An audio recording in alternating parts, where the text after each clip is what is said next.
tekan tombol subscribe, lonceng, like, and share. Baiklah adik-adik, ketemu lagi bersama kakak. Kemarin kita sudah belajar tentang perkembangbiakan tumbuh-tumbuhan. Nah, hari ini kita akan belajar manfaat tumbuhan bagi manusia. Manfaatnya sangat banyak, namun khusus hari ini kita akan mempelajarinya hanya satu, yaitu manfaat tumbuhan untuk keindahan atau untuk hiasan. Nah, yang pertama yaitu bunga matahari. Bunga matahari ini dia selalu menghadap ke arah matahari. Jadi kalau pagi-pagi matahari itu kan terbitnya dari sebelah timur. Nah, bunganya itu akan menghadap ke timur.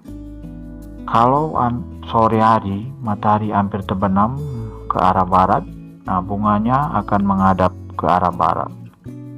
Sedangkan warnanya itu berwarna kuning agak ke oren-orenan. Itulah bunga matahari.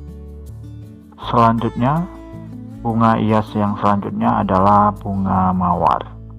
Nah, bunga mawar ini selain dari hiasan untuk di taman kita, dia juga sebagai hiasan untuk dekorasi acara pernikahan, seperti di panggung-panggung, ataupun kadang-kadang papan untuk ucapan pernikahan atau pesta-pesta.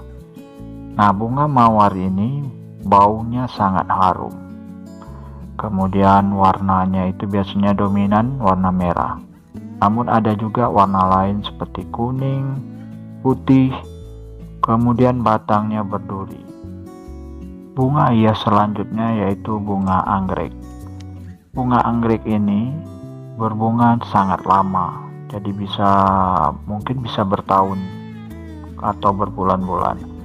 Nah, warnanya itu cerah-cerah. Dan bentuknya ini yang spesial, biasanya unik-unik, tidak sama dengan bunga lain. Nah, tumbuhan hias selanjutnya itu adalah tumbuhan bonsai. Tumbuhan bonsai ini sangat kecil, namun ada juga yang besar, bisa mencapai 1 meteran lebih.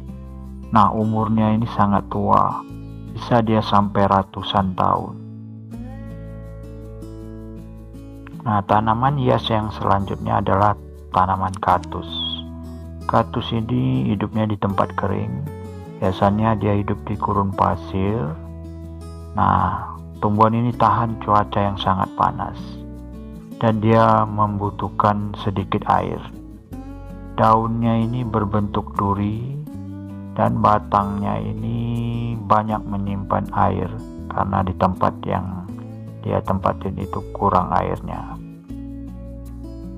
Tanaman hias yang selanjutnya yaitu tanaman Kamboja.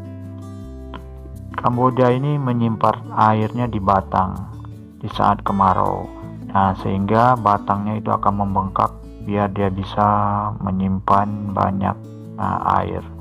Kemudian bunganya itu atau kelopak bunganya itu berjumlah 5. Nah, biasanya bunga Kamboja ini banyak tumbuh di kuburan. Nah, tumbuhan hias selanjutnya adalah bunga kertas. Bunga kertas ini tahan panas dan batangnya berduri. Dia bunganya itu tumbuh di setiap musim. Kemudian kelopaknya itu sangat tipis dan bunganya ini hampir menyerupai seperti kertas. Warnanya beraneka warna, ada merah, kuning, putih, dan lain-lain. Nah, kakak yakin kalian semua itu, taman kalian itu pasti banyak bunga, bermacam-macam aneka warna, ada yang putih, bunga mawar, atau bunga melati. Nah, segala macam kalian punya bunga. Nah, di rumah Dayu banyak juga bunga yang ditanam dalam pot. Dayu senang merawat bunga-bunga dalam pot. Ia selalu menyiram bunga itu di saat pagi hari dan di saat sore hari. dan dia juga rajin memberi pupuk. Nah, yang jelas dia akan merawat bunga tersebut. Nah, suatu hari Dayus sedang merasa bingung. Ia telah memecahkan pot bunga kesayangan ibunya. Ia ingin minta maaf kepada ibunya, tetapi takut dimarahi ibunya. Nah, kira-kira seperti apa sikap Dayus yang harus Dayus lakukan?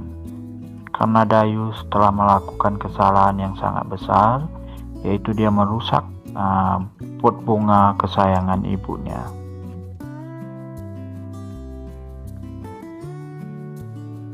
Nah, kakak yakin kalian juga melakukan kesalahan. Nah, kalian mungkin salah kepada adik kalian. Kalian telah mengganggu dia di saat dia bermain, atau kalian telah merusak mainan adik kalian, atau kalian juga pernah salah sama guru kalian. Kalian pernah berbohong sama guru kalian. Kalian mungkin bermain di saat guru menerangkan di saat belajar, atau kalian menyontet di saat ulangan. Kemudian juga kalian mungkin pernah salah kepada orang tua kalian. Kalian pernah berbohong kepada orang tua kalian. Kalian sudah pernah melawan orang tua kalian, atau kalian juga pernah bersalah kepada teman-teman di lingkungan tempat tinggal kalian. Kalian pernah mengejek-ngejek teman kalian atau mengusik teman kalian. Nah, apa kira-kira yang akan kalian lakukan di saat setelah kalian melakukan kesalahan? Apakah kalian diam saja, biarin aja terus berlanjut? Nah, itu adalah salah satu kesalahan. Nah, di saat kita melakukan kesalahan, sebaiknya yang harus kalian lakukan yaitu minta maaf. Dengan meminta maaf, kita akan merasa lega, tidak terbebanin dengan kesalahan yang kita lakukan. Dan hubungan kalian dengan orang yang kalian telah lakukan kesalahan itu akan kembali membaik. Misalnya kalian salah sama adik kalian jadi baik lagi sama teman-teman, tetap hubungannya membaik. Kemudian sama guru, sama orang tua. Nah, jadi untuk meminta maaf itu sangat diperlukan keberanian. Anak-anak pemberani itu akan meminta maaf jika telah melakukan kesalahan. Dia tidak akan peduli, tidak memikirkan rasa malu, dan dia akan minta maaf kepada adiknya yang telah dia buat kesalahan, kepada teman-teman di sekolahnya yang telah dia buat kesalahan, kemudian kepada teman-teman di lingkungan sekolahnya, dan juga dia akan minta maaf kepada guru, dan juga dia akan minta maaf kepada kedua orang tuanya, dan tidak akan mengulangi lagi kesalahan yang diperbuatnya selama ini. Nah, dalam meminta maaf, kalian harus tahu cara-cara meminta maaf.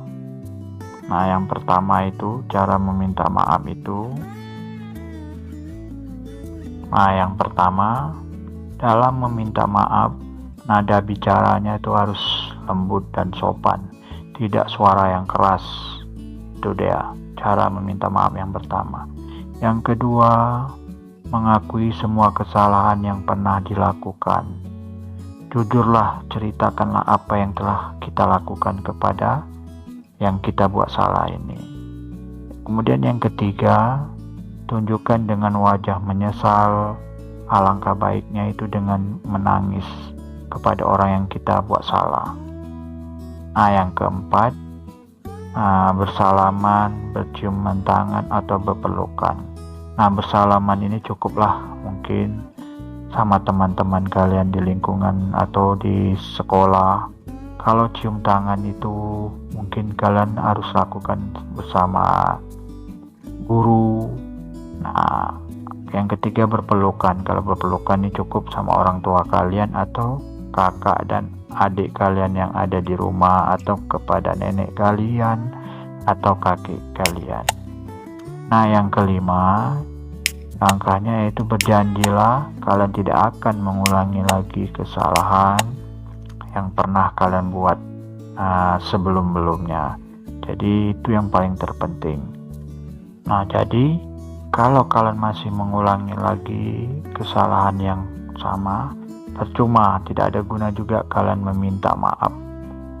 Nah, yang keenam, berdoalah selalu kepada Tuhan agar dosa kita diampuni, dosa-dosa kesalahan yang pernah kita perbuat. Nah, mungkin demikianlah video ini. Semoga bermanfaat untuk kita semua. Jangan lupa tekan tombol subscribe, lonceng, like, and share.